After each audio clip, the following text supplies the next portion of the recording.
प्रथमतः मी सर्व पत्रकार बंधू भगिनींचं या ठिकाणी स्वागत करतो।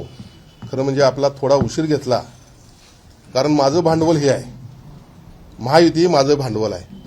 माझ्याकडे कुठलं कॉलेज नाही, तिथनं मला डोनेशन येत नाही, कुठलं हॉस्पिटल नाही, विविध संस्था नाहीत, कोट्यावधींची माझी माया नाही। माझी माया जी आहे ती माझी महायुती आहे। मला आज या ठिकाणी आठवतंय 2013 साली त्यावेळेला देखील कोल्हापूर जिल्ह्याचेच पालकमंत्री मला वाटते होते, गृहराज्यमंत्री होते।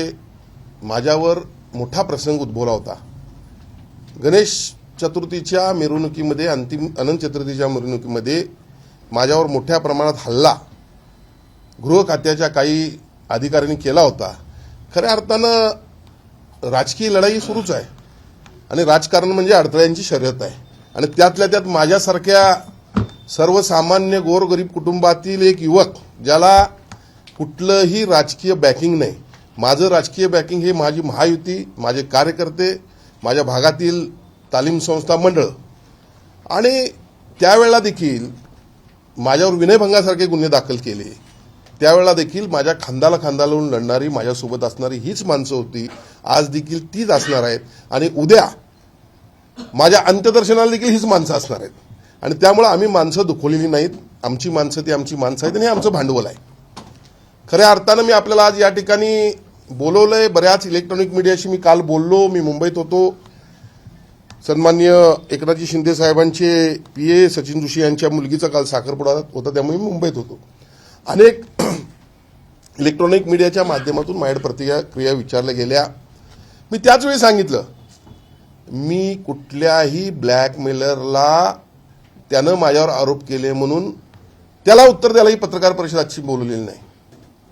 302 खटल्यातील आरोपीनं माझ्यावर कुठला आरोप केला म्हणून त्याला उत्तर द्यायला मी पत्रकार परिषद बोलवलेली नाही। स्वतःचं एखाद्या राजकीय पक्षात अध्यक्ष म्हणून स्थान असताना आणि त्याला राजीनामा दिल्यानंतर वरिष्ठांचं मन जिंकण्यासाठी माझ्यावर आरोप करणाऱ्या या ब्लॅकमेलरसाठी मी पत्रकार परिषद या ठिकाणी घेतलेली नाही।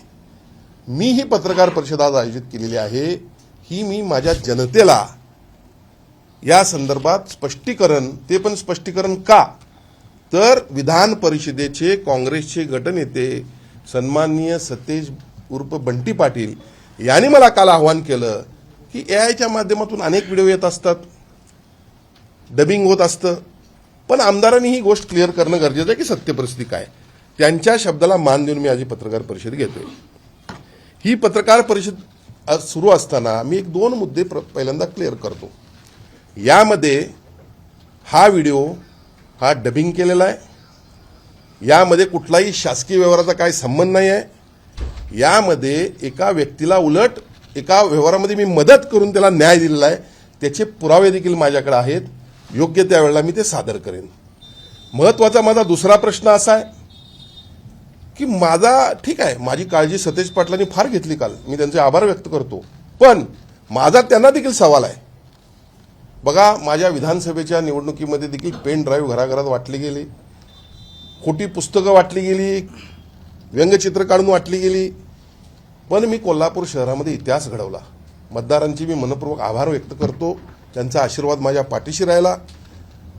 30,000च्या वरती मतांनी मला महायुतीच्या मतदारांनी निवडून दिलं। पहिल्यांदा शहरातून हॅट्रिक करणारा मी ठरलो। हे सगळं होत असताना त्यावेळी देखील माझ्यावर अशाच पद्धतीचे आरोप झाले। बघा, त्यानंतर आम्ही 10-0 विधानसभा जिंकली, जिल्हा परिषद जिंकली, नगरपालिका जिंकल्या। ह्या सगळ्या निवडणुका जिंकत असताना महानगरपालिकेमध्ये प्रचाराची सांगता होत असताना शेवटच्या दिवशी सन्माननीय बंटी पाटील साहेबांनी एक प्रेस घेतली होती, आपल्या सर्वांना माहीत आहे। त्या प्रेसमध्ये कुठला व्हिडिओ दाखवला होता हो? हाच व्हिडिओ दाखवला होता असं मला वाटतंय। आपण देखील ते मान्य कराल, म्हणून माझा त्यांना प्रश्न आहे, सन्माननीय बंटी पाटील साहेब, मी आपल्याकडे आदरानं पाहतो, आपण ज्येष्ठ नेते आहात, आपल्याला हा व्हिडिओ आपण त्यावेळी प्रसारित करून 8 जानेवारी 2026 रोजी या संदर्भात मी सन्माननीय मुख्यमंत्री आणि उपमुख्यमंत्र्यांना मेल केलेला आहे आणि याच्या चौकशीची मागणी केली, अशी पत्रकार परिषद घेतली होती का? घेतली असेल तर त्याचा आपण खुलासा करावा। आणि अशा पद्धतीची निवडणुकीच्या तोंडावर पत्रकार परिषद घेऊन देखील कोल्हापूर शहरातील महानगरपालिका क्षेत्रातील मतदारांनी तुम्हाला घरी बसवलं, महायुतीची सत्ता आली, मग त्या अजून धक्क्यातून तुम्ही अजून सावरला नाहीत का? कारण त्यावेळेला तुम्ही त्याची चौकशी करायला पाहिजे होती की मुख्यमंत्र्यांनी याच्या बाबतीत काय निर्णय घेतलेला आहे, उपमुख्यमंत्र्यांनी याच्या बाबतीत काय निर्णय घेतलेला आहे. कुणाच्या तरी माध्यमातून आपण हे व्हिडिओ अशा पद्धतीचे वारंवार बाहेर काढणं हे आपल्याला शोभतं का? म्हणून मला याचं आपल्याकडून उत्तर हवं आहे. खरं म्हणजे राजकारणामध्ये जसं आता सन्माननीय आदिल फरास यांनी सांगितलं, विजय जाधव यांनी सांगितलं, महेश जाधव यांनी सांगितलं, आमच्या उपमहापौर साहेबांनी सांगितलं की राजकारणाला मर्यादा पाहिजेत. दुसऱ्याच्या घरावर दगडं मारत असताना स्वतःचा बंगला काचेचा असतो हे आपण तपासलं पाहिजे. खरं म्हणजे मला या खोलात जायचं नाही. माझ्याकडे देखील अनेक गोष्टी आहेत, काही दिवसापूर्वी या ठिकाणी या ब्लॅकमेलरनं एका मोठ्या नेत्याच्या मुलाचा व्हिडिओ होता, काय प्रेमाचा व्हिडिओ असू शकतो मुलांचा, त्या व्हिडिओ त्याला मिळाल्यानंतर मोठ्या नेत्याला ब्लॅकमेल केलं आहे. धक्कादायक गोष्ट तुम्हाला सांगतो, असे हे ब्लॅकमेलर या शहरामध्ये निर्माण होऊन द्यायचे आहेत का? खऱ्या अर्थानं मी जास्त या नालायक लोक या माणसावर बोलू इच्छित नाही, पण निश्चितपणे बंटी पाटील साहेब, आपण एक सभ्य राजकारणी आहात. सातत्यानं तेच व्हिडिओ आपण समोर आणायचे, आमची बदनामी करायची, हे तुम्हाला शोभतं का? तुमच्या बाबतीत देखील अनेक प्रकरणं आमच्याकडे येत असतात, अनेक व्हिडिओ असतात, पण निश्चितपणे ह्या गोष्टीचा सभ्य राजकारण्यांनी विचार करणं गरजेचं. आणि दुर्दैवानं असं आहे की खोटे व्हिडिओ हे फास्ट पळत असतात. खोटे व्हिडिओ फास्ट कसे पळतात तुम्ही म्हणाल, खोटे कसे? अजितदादांनी सुप्रिया सुळेंच्या मुलीला जो आशीर्वाद दिला त्याचा व्हिडिओ तुम्ही ऐकला का? ऐकला ना? डबिंग काही करू शकतात. यामध्ये मी सायबर क्राईमला याची तक्रार दिलेली आहे आणि हा व्हिडिओ कुणी केला, कसा केला, याच्यावरती कारवाई झाली पाहिजे, ही माझी भूमिका आहे.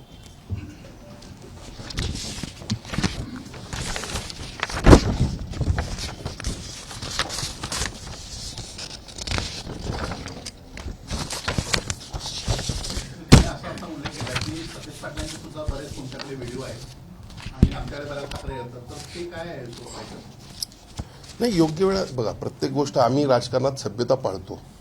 एखाद्याच्या घरच्या मुलांच्या पण आम्ही जात नाही. आणि सांगायचंच म्हटलं तर बरंच सांगू शकतो. अनेकांच्यावर रेपचे गुन्हे दाखल झालेले आहेत, आम्ही नाही केलं. असं घरगुती घरापर्यंत पोचायचं नसतं. मुलं ही आपल्याला समान असतात, सगळ्यांची मुलं. एखाद्या वेळेला एखादी चूक झाली असली तर आपण राजकारणाचा वापर करून त्याला बदनाम करणं हे अतिशय वाईट आहे. त्याला सुधारण्याची संधी द्यायची असती, मुलांची जीवनाची सुरुवात झाली असती. एखाद्या वेळेला चूक जर झाली असली तर आम्ही अशा पद्धतीचं राजकारणच केलं नाही. आणि त्यामुळं ज्या त्यावेळी योग्य वेळी जर त्यांच्याकडून जर अशीच भावनानं आमच्या विरोधात जर काम करणार ते असतील तर आमचं देखील पुढच्या काळात मग असंच वागणं राहील. हे बघा, हे मी आता जास्त बोलणं उचित नाही आहे. हे आपल्याला पण सगळ्यांना माहीत आहे. टोलची पावती कुणी फाडली, आता त्यात गेलं तर बरंच मला काढता येते. थेट पाईपलाईन आजची परिस्थिती काय आहे सगळ्यात नाही. मला यामध्ये राजकारणामध्ये सभ्यता ठेवूनच पुढे जायचं आहे. आम्हाला आता जबाबदारी आहे. आज मी देशाचे पंतप्रधान नरेंद्रभाई मोदी यांचं स्वप्न आहे देशाला महासत्ता बनवण्याचं, त्यासाठी राज्यामध्ये काम करतोय. या राज्याची इकॉनॉमी 2047 साली $5 ट्रिलियन झाली पाहिजे यासाठी आम्ही प्रयत्न करतोय. कोल्हापूर शहरासाठी विविध प्रकल्प आपण आणलेले आहेत. सर्किट बेंच तुम्ही आणला का? नाही आणला. कन्व्हेन्शन सेंटर मी आणलं, IT पार्क मी आणला, हद्दवाढीचा विषय आहे, आई अंबाबाई तीर्थक्षेत्र आहे, लवकरच रंकाळ्यामध्ये आता फाउंटन बसेल. आज रंकाळ्याची परिस्थिती काय आणि पूर्वी काय होती? जवळपास 1200 बेडचं हॉस्पिटल आम्ही आणलं. कोल्हापूर शहर आणि जिल्ह्याचा परिसराचा विकास केल्यानंतर या जिल्ह्यातील नागरिकांनी ठरवलं यांना हद्दपार करायचं आहे. हे लक्षात घ्या. 10 पैकी 10 सीट. बघा, श्रीमंत छत्रपती शाहू महाराजांचा विजय मी आजही म्हणतो आणि त्या निकाला दिवशी म्हणलो होतो, हा त्यांच्या व्यक्तिमत्वाचा विजय आहे, काँग्रेसचा विजय नाही आहे. 10 पैकी 10 सीट आम्ही विधानसभेला आणल्या, जिल्हा परिषद आम्ही आणली, नगर परिषदा आणल्या. आज महानगरपालिका देखील पहिल्यांदा महायुतीकडे आली आणि त्यामुळे त्यांच्या पायाखालची वाळू घसरलेली आहे. पुढची येणारी गोकुळ देखील आम्ही जिंकणार आहोत. आणि म्हणून अशा पद्धतीचं बदनामीचं कटकारस्थान हे कितपत योग्य आहे? आपण सभ्य राजकारणी असताना आपली प्रतिमा बदलून घेऊ नये असा माझा त्यांना माझी त्यांनी विनंती आहे किंवा सल्ला आहे. यामागे कुणीही असलं तरी आता कोणतीही निवडणूक नाही, मग निवडणूक नसताना अशा पद्धतीनं व्हिडिओ समोर आणण्याचं कारण काय असावं असं वाटतं तुम्हाला? आता काय लोकच विसरायला लागलेत ना त्यांना, आणि त्यांना लोकांची आठवण यायला पाहिजे. ते काहीतरी आहे तिथं कोल्हापूरची आठवण यायला पाहिजे, कारण तोच व्हिडिओ त्यांनीच काढला होता. तुम्हाला माहिती आहे ना, म्हणजे तुम्ही सगळे ते मी उगीच काय बोलत आय विटनेस आहात आपण सर्व. 10 जानेवारीला कोल्हापूर महापालिकेची निवडणूक झाली, बरोबर आहे की नाही? 8 तारखेला त्यांनी हा व्हिडिओ काढला होता का नाही? 16 तारखेला निवडणूक झाली, सॉरी 16 जानेवारीला निवडणूक झाली. देन 14 तारखेला प्रचाराच्या सांगतेच्या दिवशी मला आठवते त्या दिवशी त्यांनी हा व्हिडिओ सकाळी काढला होता ना. मग त्यांनी चौकशीची मागणी केली होती ना. मग चौकशीची मागणी केली असताना त्याचं काय झालं हे विचार करायला पाहिजे ना. पुन्हा अशा पद्धतीचं आपल्या हस्तकांच्याद्वारे व्हिडिओ काढणं कितपत योग्य आहे? व्हिडिओ काय आहे आणि 40 लाखाचा व्यवहार हे नेमकं काय प्रकरण आहे? मी आता आपल्याला काय सांगितलं साहेब, की अजितदादा पवार आता जिवंत आहेत का? आहेत. पण त्यांच्या सुळेताईंच्या मुलगीला आशीर्वाद द्यायला कोण होतं? अजितदादांचा आवाज आपण ऐकला नाही? सुनेत्राबाईंनी निवडणुकीला उभारल्या, अजितदादांच्या आवाजात त्यांनी लोकांना आवाहन केलं का नाही? आवाजात फरक वाटला आपल्याला? नाही वाटला. हे सगळं AI डेव्हलप झालेलं असतं, डबिंगचे प्रकार आहेत. बघा, माझ्या राजकीय जीवनामध्ये मी कुणालाही कधीही चुकीच्या पद्धतीने वागलो नाही, कुणालाही ब्लॅकमेलिंग केलं नाही. माझ्यावर जे आरोप झालेत, मी या ठिकाणी विश्वासानं सांगतो आपल्याला, माझ्या राजकीय जीवनामध्ये अडथळा प्राप्त व्हावा यासाठी केलेले आरोप आहेत. आणि याचा आपण सर्वजण याचा आय विटनेस आहात, कारण तुमचं मला सहकार्य आहे म्हणून तर मी इथपर्यंत आलेलो आहे. तुम्ही माझं, मला आठवते 2007ला मला पहिल्यांदा पश्चिम महाराष्ट्र प्रमुख विद्यार्थ्यांचं काम मिळालं, तेव्हापासून मी काम करतोय. कुणासाठी काम केलं? मी रस्त्यावर उतरलो, फेरीवाल्यासाठी उतरलो, रिक्षावाल्यासाठी उतरलो, पाणीपट्टी वाढायला नाही पाहिजे म्हणून उतरलो, घरफळा वाढला नाही पाहिजे म्हणून उतरलो. मी आमदार असताना सातत्यानं 5 वर्ष रस्त्यावर होतो, पुढचे 5 वर्ष रस्त्यावर होतो. ठीक आहे, पराभव हा स्वीकारला, पण पराभवानं थांबलो देखील नाही. परत 5 वर्ष काम केलं, परत मला लोकांनी 30,000 मतांनी निवडून दिलं. असं असताना अशा पद्धतीची बदनामी करणं कितपत योग्य आहे? आणि म्हणून हे सगळं षडयंत्र जे आहे, बघा, जनता मतदार सुज्ञ आहेत, हे सगळं कळत असतं.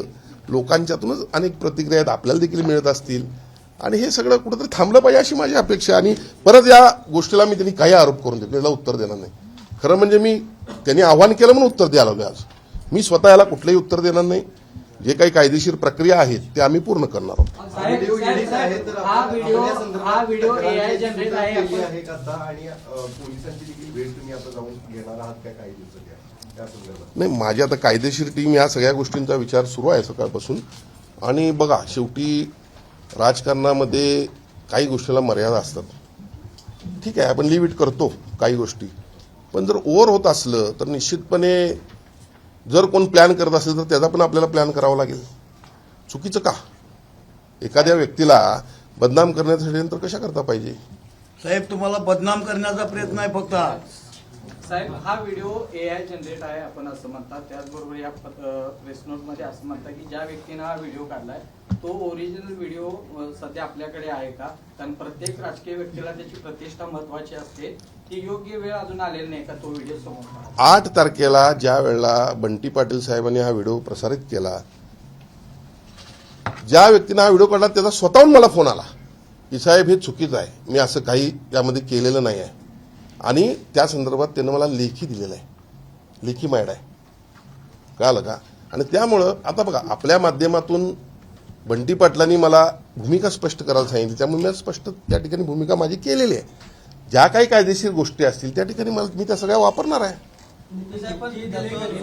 चोरून व्हिडिओ काढल्याचं दिसतंय. ते जरी संवाद वेगळा तुमच्या म्हणण्याप्रमाणे घ्यायचा असेल तर मग ओरिजिनल त्यामध्ये काय तुमचं बोलणं होतं किंवा काय त्याचा उद्देश काय होता? मग मी आपल्याला काय सांगितलं की नंबर 1, हा कुठलाही शासकीय व्यवहार नाही.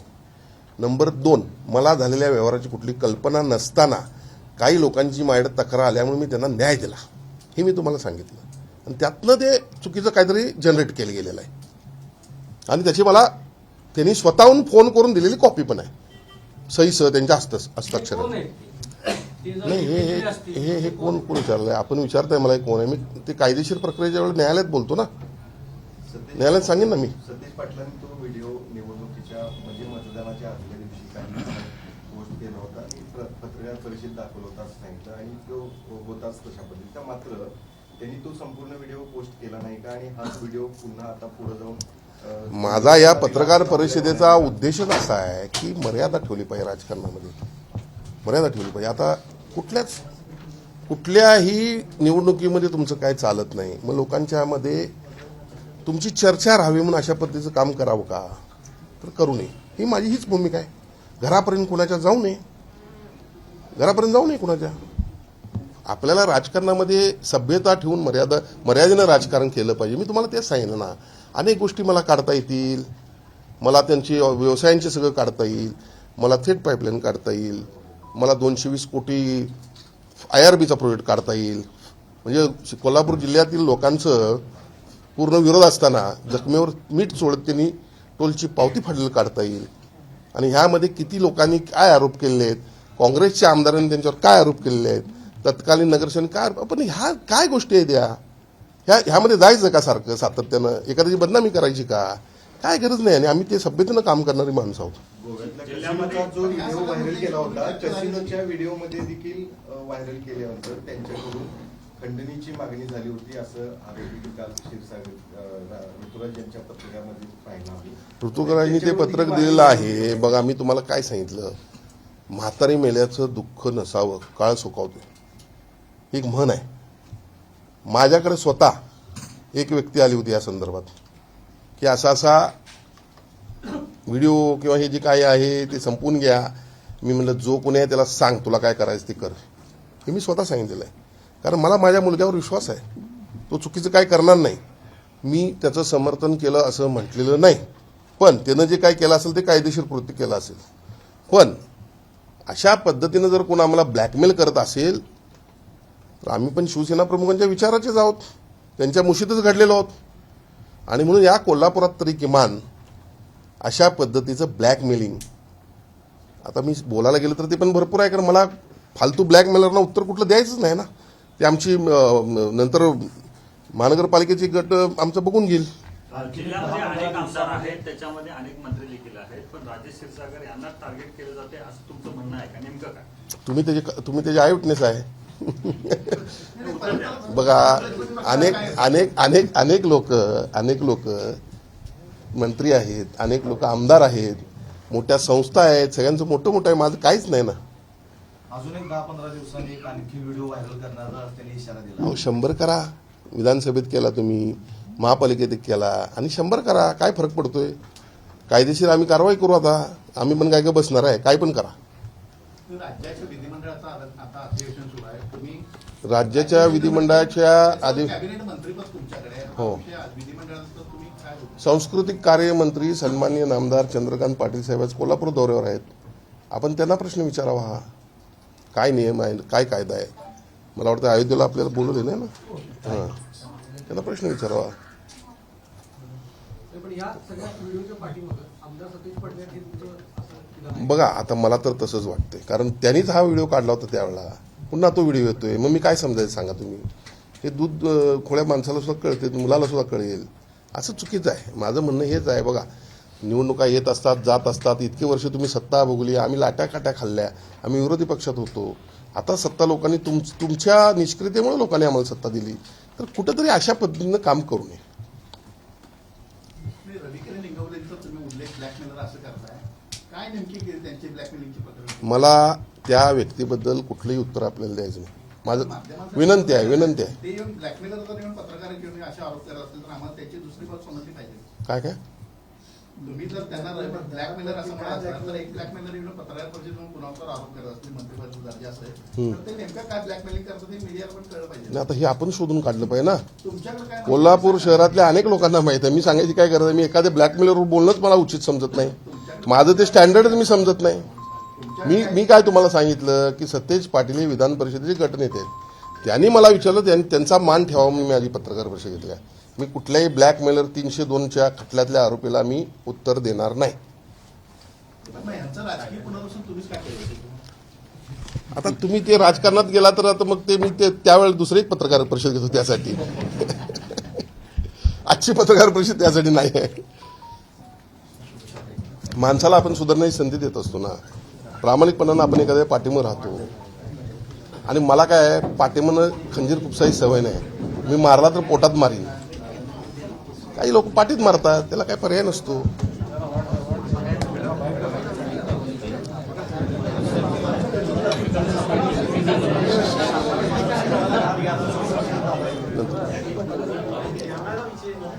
प्रतापजी काय विजयराव आणखीन काय बोलायचं?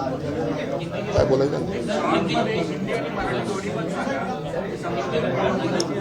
हे मॉर्फ व्हिडिओ आहे.